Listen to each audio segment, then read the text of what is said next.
He covers the Miami Heat and the NBA, and he's also a managing editor for Fansided's All You Can Heat. And you can catch him as the host of the Locked On Heat podcast. We welcome back Wes Goldberg onto Hoopsology. Welcome back, Wes. Thanks for having me. Thanks for coming back onto the show. I think you're one of the most leading authorities on the Miami Heat, and it's a pleasure to have you back on. So let's hop into it. And I think I've told you this before the last time you were on. I think myself and my co-host Matt, I think we are totally guilty of always underestimating the Heat. And we get to playoff time, and they surprise not only myself and my co-host, but also the rest of the NBA as well. The Heat are currently seventh in the Eastern Conference. There's been a lot of movement between, I think, the third and eighth seed within the Eastern Conference. What has been your impression of the Heat in this regular season? The Heat have been known to kind of have a slow start during the regular season and then turn it on during the playoffs. Is that the case this season, or are you seeing any other observations that make this season unique compared to the others? Yeah, it's such a great question because I honestly don't know what to think about this team. I have no clue. I don't even really know what it looks like when it's healthy or if it will ever be healthy. They have the fourth most games missed due to injury this year. They've had to play 35 different starting lineups because of injuries this season. So to ask what this Miami Heat team is to assume that you know anything about what the starting lineup even is when they're fully healthy. Is Duncan Robinson in the starting lineup? Is it Tyler Herro? Is Nikola Jovic really the starting power forward going into a playoff series? Like, these are questions that are very much open and unanswered right now. And then what do those starting lineups look like? How do these guys mesh together? So there's been little stretches, and when I say little, I cannot emphasize enough how small they are, where this team has been healthy. There's some lineup combination data that you can look at that says, okay, well, when Jimmy and Bam are on the court together, the Heat are outscoring their opponents by 5 points every 100 possessions. That's good. It's not like Celtics good. It's not Dame and Giannis in Milwaukee good, but it's good. So I think that this year is unique in that the injuries have just piled up in a way where it makes it really hard to evaluate this team. Whereas last year, where they were in the play-in tournament and made it from the 8th seed to the finals, it was sort of a different. The context was different. Like in the regular season, this team last year's team was like bottom 5 in 3-point percentage, and then all of a sudden that snapped back the other way. Everybody basically on the roster went from career lows in 3-point percentage to career highs in 3-point percentage in the playoffs, and then next thing you know, they're in the NBA Finals. This team's actually a good 3-point shooting team. They're like top 10, 11 in 3-point shooting percentage. So that kind of positive regression to the mean, like lightning in a bottle type thing in the postseason, isn't really going to happen, right? There's not going to be some dramatic swing from the regular season to the playoffs in a positive way, of course, for the Heat this year. So if there's any sort of swing factor that you could compare from last year to this year, maybe it's just that all of a sudden, just as the playoffs are getting started, everybody gets healthy for the first time. And then every opponent, whether it's Milwaukee, Boston, whoever they see in the first round, Cleveland, they're like, oh my God, it's the Miami Heat at full strength, something we have not seen in a year and a half, basically, because even Tyler Herro wasn't part of the finals run last year. What do we do with this? And if you get that and a Jimmy Butler playing at all NBA level, then yeah, I think that team can compete with anybody in the East. But we're just talking about theoreticals right now because we haven't really seen it in a really long time. How does the team feel, you think, in terms of having a lot of injuries and trying to have any sort of cohesiveness? Are they optimistic in terms of, hey, we've been hurt the entire season once, everybody's healthy, we're going to get it together, we know what we're capable of, and we're not afraid of any other teams in the playoffs? Or are they generally concerned about not having that continuity just due to everybody, consistently getting hurt throughout the season? Yeah, it's another good question. What they say and how they act might be a little bit different, and I might just be projecting my own feelings onto the team. I'll get to that in a minute. But like what they say is, we have enough. They always say that. We have enough. Do they though?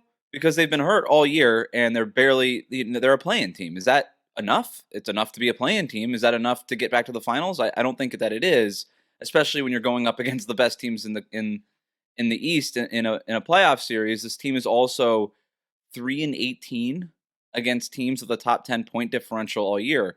So yeah, it's enough to beat bad teams. It's not enough to beat good teams. And the thing about the playoffs is you play the good teams, not the bad teams in the playoffs. And so if you're the Heat, that's got to be a concern. And so yeah, they say all the time that they feel optimistic and that they're encouraging even out of practice today. We're recording this on Thursday afternoon. Like, Kevin Love could play Friday night. Tyler Herro was ramping up. So we'll see what happens with those guys. Those guys are so vitally important to what this team does. But then I don't know. It does sort of, again, maybe this is just me projecting, but I'm around the team every day. It's frustrating. It has to be frustrating that they just haven't had their guys. It's like Jimmy Butler's out, and then Bam's out, and then Tyler Hero's missed 30 games this year. It can't. It has to be frustrating on this team, especially for the guys like Bam who are so available all the time and end up having to carry so much more of a load. And that's before the playoffs even start, before the real grind even begins. And so I do think that it's frustrating, and I think that that's fair. I think it would be weird if they weren't frustrated. So is all this frustration leading to what you discussed on a recent episode of your podcast, which was Pat Riley possibly working on a rebuild? Is that kind of leading to his thinking on that in terms of particularly this season and all the injuries, or this has been in the works for a few years now in terms of his thinking? I think that I don't know that Pat Riley can watch this team if they end up, I mean, even if they end up with the 6th seed, like we're talking about a play-in team or a fringe playoff team in 2 straight regular seasons. I don't think that any executive would look at this team and say, "Yeah, let's run this baby back." Even especially with the payroll that this team has. I mean, Miami's going to have one of the top 5 payrolls in the league next year. They've got 5 guys making more than $20 million, 2 guys at max contracts between Jimmy and Bam. They're right up against that second luxury tax apron. Like they cannot afford this to fill out the rest of this roster without going into that second tax apron, more likely than not. And so does that mean rebuild? I don't know, but it does mean changes, and it probably means some payroll shedding. And what does that look like? Like, which one of these big contracts are you going to try to salary dump somewhere? I think all those, like, if this team can't make a move that gets them to the Boston Milwaukee level in the Eastern Conference, which I think that would be the first thing that Pat Riley would try to do. Let's go get one more star. Can we make that happen? Can we go up 2 or 3 notches in our own conference? And if the Damian Lillard trade is a great example of what they were trying to do and obviously didn't accomplish. If they could make that trade this summer, then I don't know that it's a rebuild. It's more sort of like a major addition. But if they can't accomplish that, then I do think that they have to ask themselves some serious questions. And I would be shocked if these questions were not crossing Pat Riley's mind right now. You have a plan A and you have a plan B. Plan A, go get another star. Try to make another run at this thing. Plan B is probably like, we cannot justify the payroll of this team and the results that we've gotten the last couple of years in the regular season. And that's the important part. Yes, the Heat made that run to the finals last year as the 8th seed, but you want it to be easier. And I think that's fair. You want to be a better regular season team. You don't want all this wear and tear during the regular season on your star players, Bam and Jimmy Butler. You want to find them some help. And Jimmy's getting older. He's going to be 35 next year. Like this, that's a real, and he's going to be up for an extension. That's another thing that you have to consider if you're this front office. So I think everything's going to be on the table, but I do think that this is going to be a really interesting summer for Miami. So who would be that superstar that if you're running the Heat, who are you going after? Since you mentioned last summer's the saga of Damian Lillard, he's gone. So if you had your preference, who would be the number one guy on your list? Can I say Damian Lillard again? Like what happens in Milwaukee this year? True. Yeah. Like who knows what happens with that group? Doc Rivers hasn't been known for keeping superstars happy long term. Good point. In his past stops. So Damian Lillard could definitely be on the top of that list. I think Donovan Mitchell, whatever happens with Cleveland in these playoffs, if they flame out again in one round, then they have to really consider making some changes too. So those would be the 2 guys that I would look at if I were the Heat. So going back to this season, with the Heat entering the playoffs, what would be the ideal first round matchup, you think? Considering like all their injuries, if they are able to get everybody healthy, who would be that first ideal opponent that would match up with the Heat fairly well to test them, but not be a threat to eliminate them? Cleveland. Yeah, I mean, in order, it would be Cleveland, and then you try to get that 6th seed, which is still a possibility for Miami. However slim it might be, I think it's probably like a 50-50 chance between them and the Pacers with that 6th seed spot. So if you can get the 6th seed, then you get a week break, so you don't have to deal with the play-in tournament. You get a little bit fresher, you get a little bit healthier, get some rest, and then in a 7-game series against the Cavs, I would pick the Heat at this point, depending on who was available. Obviously, for both teams. Both teams have been dealing with so many injuries this year. And then after that, it would be, if the Heat were healthy as the 7th seed against the Milwaukee Bucks, I would be very interested to see how that played out. I think Milwaukee is far more talented, and I think Miami is way better coached. And I think that would be a really interesting matchup. And then you want to avoid Boston at all costs. I know that Heat fans think that the Heat live rent free in Boston's head. I think they do in Boston fans' heads. I think no, there's not a Boston fan on the planet that wants to see the Miami Heat, and I'm sure the Celtics would rather see another team that's not the Heat. But the Celtics are just so good this year that I don't think anybody in their right mind would pick the Heat over the Celtics.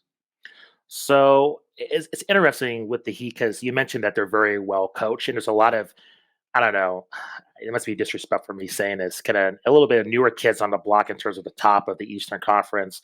Um, the Knicks are more relevant than they have been. You mentioned the Cavaliers, the Sixers have taken a step back. If the Heat do happen to get it together and also get a superstar this summer, do you see them being a top tier team at the top of the Eastern Conference with Boston? Because I would say besides Milwaukee and Boston, correct me if I'm wrong, and the 76ers somewhat, but Embiid's, he's always hurt. Like it seems like it's very turbulent within kind of that mid to lower end of the conference. And I see the Heat always are pretty consistent just due to just how the organization is ran. Yeah, if this team gets a legit superstar to pair with Jimmy Butler or to maybe take the baton from Jimmy Butler, who has not been that player in the regular season. He can be playoff Jimmy in the postseason, but he has not been that guy in the regular season for a couple of years now. And so um, I would love to see what Eric Spoelstra at this stage of his career would do with a super duper star. Like, could you imagine? Like, we saw Eric Spoelstra with LeBron and D Wade, but that was a very very young Spoelstra, not the best coach in the league. Eric Spoelstra, he is unanimously considered the best coach in the NBA at this point. He has made so much out of nothing these last couple of years with the Heat that he must be champing at the bit to get his hands on one of these guys, one of like Kevin Durant a couple years ago. The Heat were involved in him. Like, could you imagine Eric Spoelstra coaching Luka Doncic? Like, that's not even like a rumor thing. I'm just a Yeah. hypothetical. Yeah. Just like put That him, makes sense. and I think it's part of the reason why he's involved with Team USA. It's just like, let me coach a superstar. Like, let me see let me get my hands on the top talent and work with these guys because he's so motivated by that stuff and winning at the highest level. And somebody asked him the other day it was before the Heat hosted the Nuggets in Miami. They were like, what advice would you give Michael Malone in defending a title? And Eric Spoelstra said, I understand that I've done that, and I'm paraphrasing here, but I understand that I've done that in my career, but it's been a decade. I'm probably not even the right person to ask because I don't even know how I would do it anymore. I don't even remember those championships. This dude is so starved for a championship, and yeah, they've been in the finals twice over the last 4 years, but he wants the ring, man. That dude wants the hardware, and if you gave him a star like that, I can only imagine what he would do. So to answer your question, like Boston's awesome, and it feels like they're going to be awesome for a really long time. Milwaukee, if they can get Giannis under contract long term, if that's a long term thing, then yeah, they're going to be great for a very long time. Philadelphia with Joel Embiid, that's a top 5 player in the NBA when he's healthy. But if you gave Spo one of those guys, not necessarily those specific names, but just like a top 7 guy in the NBA, I would be very scared if I were another team in the NBA, Eastern Conference, Western Conference. Yeah, the possibilities seem pretty endless if that does happen. I want to shift to Tyler Hero. Mhm. And also discussed him on a recent episode and his tweet that he put out, just saying that he just had a great workout, but I ain't coming back no time soon.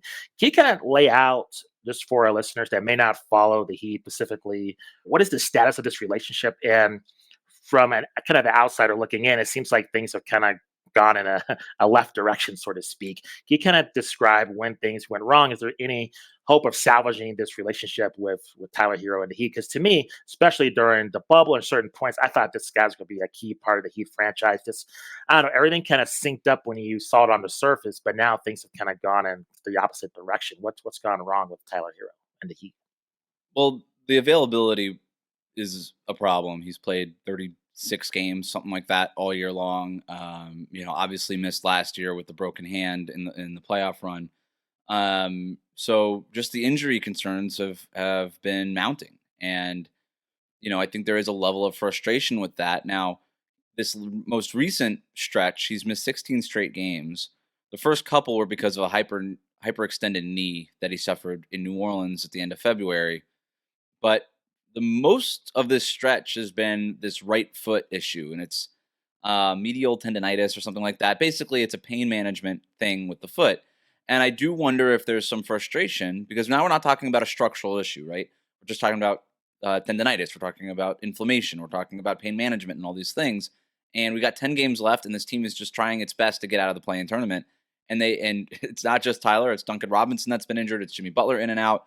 They're starting Patty Mills for God's sake at shooting guard right now. Like, this team needs wins, and they need Tyler Herro in a bad way. Now, I don't know that they are blaming Tyler Herro for not being out there. I think that's different than just being frustrated overall with his lack of availability and then like angry with Tyler for not being out there and putting his body through something that he does not feel comfortable doing. I think those two things are very different. But it's a weird thing to balance. And in terms of the relationship, I mean, Tyler Herro, I talked to him about a piece I wrote for the Ringer earlier this year, and just about just constantly being mentioned in trade rumors, and he's been very open about that. About, hey, yeah, I'm in the trade rumors, and I remember asking him, I'm like, hey, do you take any solace in the fact that like you're not in a trade rumor for just anybody? It's top 75 players of all time, future Hall of Famers like Kevin Durant and Damian Lillard, and he just sort of laughed. And he was like, I guess you could look at it that way. He doesn't look at it that way.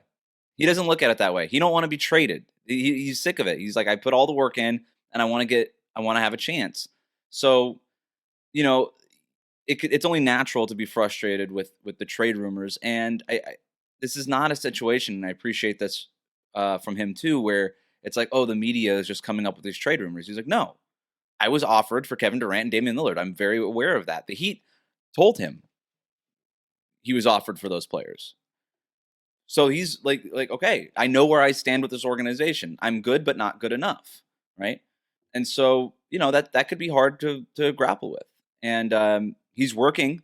I don't think that takes away from the work. If anything, I felt like it fueled him at the beginning of the season. He was putting up career highs and points, assists, shooting percentages. Like, he was having his best season of his career before the injuries all came about. But you know, in terms of where the relationship is between him, it's and the organization, it's very like it's business, man. It's just like, hey, I'm employed here. I want to win.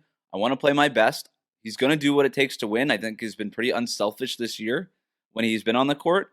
But it's business. It's not warm. It's not like I can't wait to get my statue outside Miami one day. Like, it's not that. It's business, and sometimes that's enough. But I also know this: I haven't really seen a player involved in trade rumors this long not get traded. I think Wow. about like OG Anunoby, John Collins, like these guys, it's just like for years, just involved in trade rumors. Like, eventually it feels like the trade ultimately happens. And I do wonder if we're kind of getting to that point with Tyler. So, from what you said, are you concerned that this might take a toll on him? And he is a human being, and I understand it does feel him on the court, but at the same time, it's got to be just annoying just to hear that consistently, especially on the court. Like you were saying before the injuries, he was performing at a career level, so I'm sure that has to take a toll on him. Do you see him if he does get traded, or when he does, him flourishing somewhere else? Do you think his ceiling's higher on another team if everything goes right and if he remains injury free? He wants to explore the game. Like, he wants to grow, right? And that's the tough part with Miami because of the personnel. Like, what Tyler Hero wants to do is he wants to dribble the ball. He wants to get into that mid range. He's a hooper, right? Like, that's, you got Hooper and basketball players. He's Hooper. I want to do the fun stuff. I want it to look pretty. I want all that stuff. And Mhm. he's very effective at that. But when you're doing it also with Jimmy Butler and Bam Adebayo, who want to kind of exist in the same areas on the court, it's really conflicting. And so Tyler Hero is sort of forced to be more of a three-point shooter. I would argue, and I think a lot of smart basketball analysts would argue, that he's better at that. Take more threes, less long twos. But Tyler Hero does want to explore his game a little bit more, and it's tough for somebody who's 24 years old playing for a team with championship aspirations not to be able to be afforded at least a couple of years in his youth to explore that and maybe just work it out of his game, iron that out, and then figure out where his most effective places on the court are. And the reason I bring that up is if it to answer your question, it depends on where he got traded, right? If Tyler Herro got traded to another championship contender, I don't know that those opportunities will be afforded to him, and I think it could very much look the same way it does in Miami, where it's him trying to grow, conflicting maybe with the larger goal of the organization. And again, I don't even mean that as a criticism of Tyler Herro. That dude deserves to try to make the most of his career. But if he were traded to a rebuilding team that was young and had, a timeline of we're not competing these next couple of years, but we're looking 4, 5, 6 years down the road, do whatever you want. Here's the ball, grow and grow as fast as you can. I think he would maybe flourish in that. And I think he actually would, depending on where it was, obviously, maybe even enjoy that experience a little bit of maybe getting a chance to be his own guy because he does believe, and he told me this, he could be one of the best scorers in the NBA. He has that belief in himself. Whether or not that's true or not, who knows? But he wants a chance. And it's not to say that Miami hasn't given him a chance. They're giving him a chance within certain parameters that are not necessarily Heat centric, but the parameters that just come with being on a championship contending team with other stars who also need the ball in the places that they need it. So, yeah, I think all of that stuff has affected him.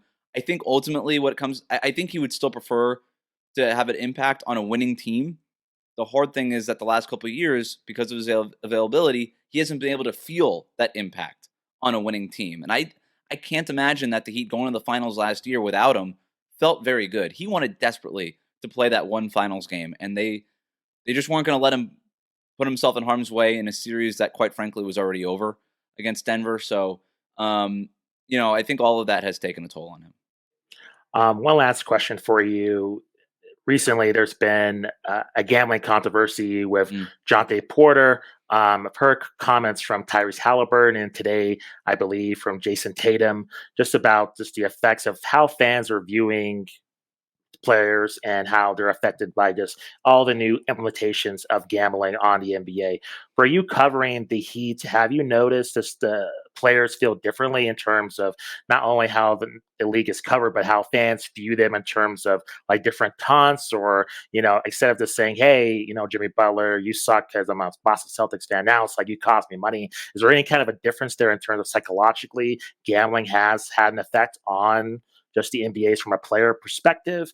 And do you think with this whole Jonte Porter situation, are you concerned about that? Anything to be worried? Like, what do you think? Because I know a lot of people, when the integrity of the sport seems to be compromised, it's panic mode immediately. So, are you kind of leaning into that, or are you kind of waiting things to play out in terms of the situation? Yeah, in terms of how the Heat have responded, if it's affected them at all, they would never tell you. That's just the way that they are. They're sickos like that. But it has definitely taken a toll on, I think, the NBA's players. I don't think that there's any doubt about that, and the coaches too. They hear the same Uh, stuff that the players do a lot. uh, But it's a combination of gambling and social media, right? It's gambling has been around forever. I yeah. mean, this isn't new. It's whether it was illegal or illegal, but people were still complaining about players not hitting the over, right, or covering the spread or whatever it was before Twitter existed. But now we have such access to these players. Like you hear Jason Tatum and Tyrese Halliburton talk about getting messages from fans about, Yeah. hey man, like I need you to get 23 and a half points for me tonight. Like that didn't happen, in the 90s before the internet like this. Like that just didn't happen. So you have this combination of gambling that's more prevalent than ever because it's being legalized in so many places, plus social media and direct access to these athletes. Of course, they're going to feel this way. And of course, it's going to be on their mind at times, or at least a distraction at times. And it's going to be really hard to get away from that stuff. I'm really worried about what we're doing in terms of the sports gambling stuff. I like sports gambling. I don't really like. I do it occasionally, like on the Super Bowl and stuff like that. But like, I don't know that the NBA needs to be offering like, hey, bet this parlay on the NBA app while you're watching the game. That to me, like this feels like cigarettes before we realized it led to cancer. Like it feels a little problematic. And for the NBA, by the way, to do this not that long after referees with the scandal with betting, I mean, that was not that long ago. It's It true. feels like forever ago, but like in the grand scheme of things, it was not that long ago. Yeah. For them to go from that to now encouraging people to gamble on the game to the point where now you've got a guy on a two-way contract and Jonte Porter is saying, hey man, I'm just going to hit my unders because I know I'm not getting on the court tonight. And I know that I'll under 0.5 3-pointers. I'm just not going to take a three for a team that is actively tanking with the Raptors. Nobody's going to care if I don't take the open three because we're trying to lose games. And I'm on a two-way contract, not making any money compared to these other guys in the locker room. Why don't I take 30 grand and put it on my under? And whatever that hit, we're talking about maybe doubling the guy's salary with a couple of good bets in a week. I mean, that's what we're talking about. And so, yeah, that option is out there. Mm-hmm. And if you're a player on the fringe of the NBA, I don't know. Like I'm not condoning what Jonte Porter did, but also like if you don't have a long future in the league, why not? You know what I mean? Like it's a risk reward. Like, hey, you're gonna kick me out of the league. I was already almost out of the league. And I know Jonte Porter was playing pretty well and stuff, but nothing was guaranteed with that guy. So, I think that the league has to really look at this and hear what the players are saying and find guardrails, but also it's going to be on the players to make their own adjustments and say, you know what, maybe I'm just not going to be on Twitter on game day. Maybe that's just something that I'm going to have to avoid if something like this is always affecting me. So, what do you think are the doomsday scenario, the consequences if the NBA just lets gambling ride like this with really no kind of regulations? They just go full tilt. I mean, it's inevitable that NBA franchise ends up in Vegas with after the television deal is completed. So, if this does continue with all these kind of different gambling controversies with lower level players, even though it's not like your mainstream superstars, where do you kind of see this going in terms of a doomsday scenario that kind of scares you think?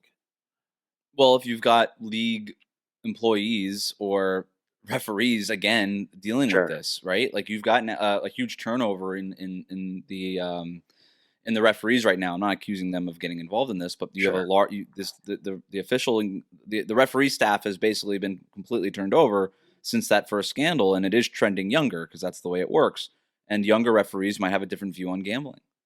Younger referees might not remember, what happened in the 90s. So I think that would be a doomsday scenario is if another official was discovered to be gambling on games. I mean, that would be an absolute disaster, bigger than it was the first time. So you have that, and then you mentioned like a doomsday scenario. Like, what if a star player is gambling on himself? Like, what do you do? And it's discovered like in a playoff.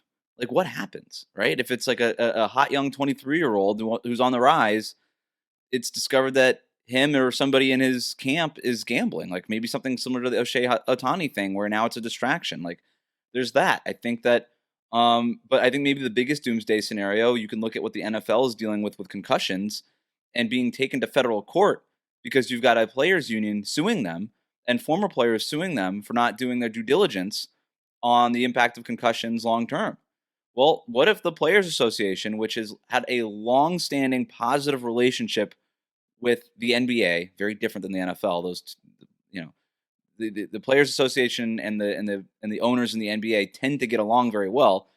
Well, what if a couple years from now we realize, hey, the mental stress that you've put on guys like Tatum, like what Tatum and Halliburton and these guys are talking about, like 15 years from now, what if we see the adverse effects of whatever it is, and now all of a sudden we're in federal court and the NBA is part of a class action lawsuit being blamed for the propagation of sports gambling and an epidemic of sports gambling across the country.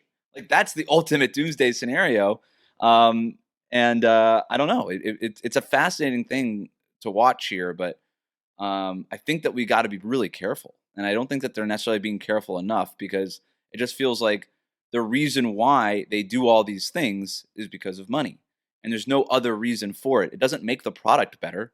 I don't want ads. I don't want NBA like bet ads on my league pass. Like that's annoying. Yeah. Like another thing popping up on my screen. Like get that out of here. If I want to bet, I'll bet. I can figure that out on my phone. I don't need your help.